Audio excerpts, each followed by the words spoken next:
Z novo insignijo, oziroma bolje rečeno z njeno temeljito prenovo so predstavili tudi tole. Country Tourerji pravijo, križanec. Križanka morda.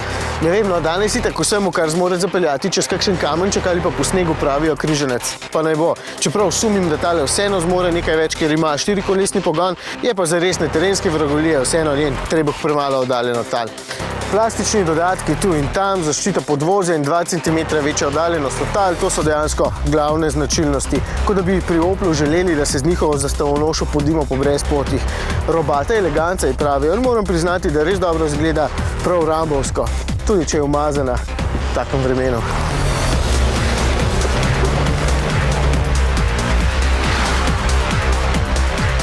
Znotraj je enaka kot insignija za lepe ceste in tale ima praktično vso opremo, zato je tule znotraj prava žurka za tehničarje.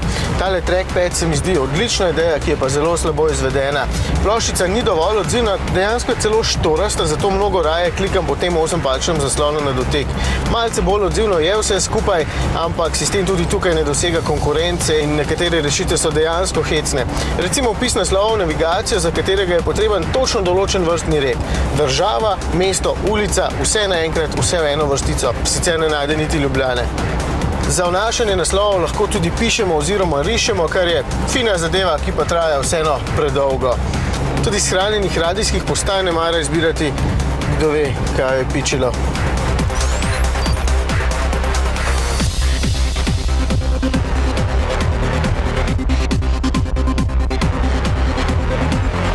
Tole poganja 2-litrski turbodizelski motor CDTI, ki proizvede največ 120 kW oziroma 163 konjev.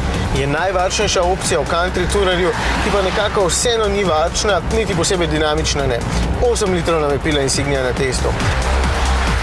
In pa zvok traktorski. Itak vedno govorimo, da bo največ Opel moral narediti ravno na področju motorjev in nekaj se že na tem dogaja, vendar vseeno ta motor ni posebej prepričljiv. Tudi na potovalni računalnik se ne morete zanesti. Včeraj sem skoraj da ostal brez goriva, pa je potovalni računalnik še vseeno kazal doseg 65 km.